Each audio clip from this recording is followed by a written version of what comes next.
On continue de travailler le bac de première de maths avec une des questions issues de la partie automatisme d'un des sujets 0. Une question cette fois-ci sur les suites. Alors qu'est-ce qu'on nous dit? Le volume d'un glacier diminue de 3% chaque année.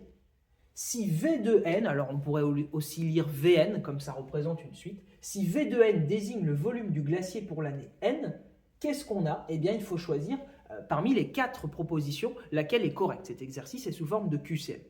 Alors si on prend le temps d'observer les 4 propositions, en fait on voit que l'idée c'est de réussir à exprimer V de n plus 1 en fonction de V de n, à dire comment ces deux quantités sont liées.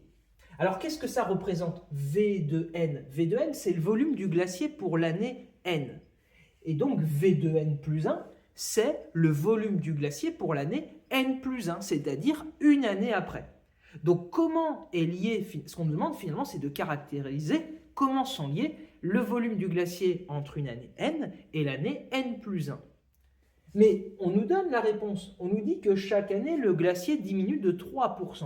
Donc finalement ce qu'on va pouvoir dire c'est que le volume du glacier à une année n plus 1, c'est le volume du glacier l'année n qui a diminué de 3%.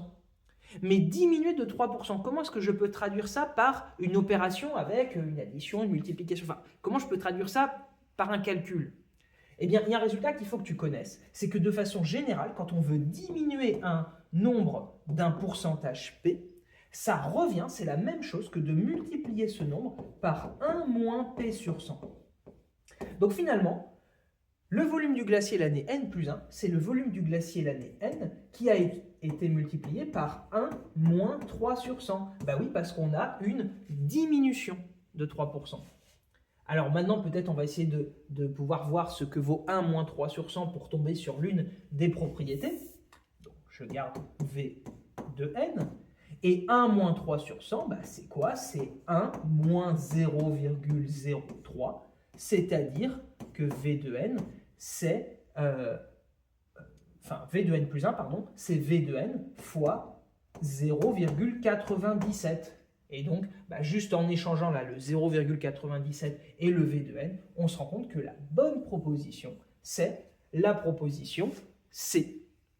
Donc voilà, si cette vidéo t'a encore été utile, n'hésite pas à t'abonner pour continuer de préparer ce bac de première avec moi.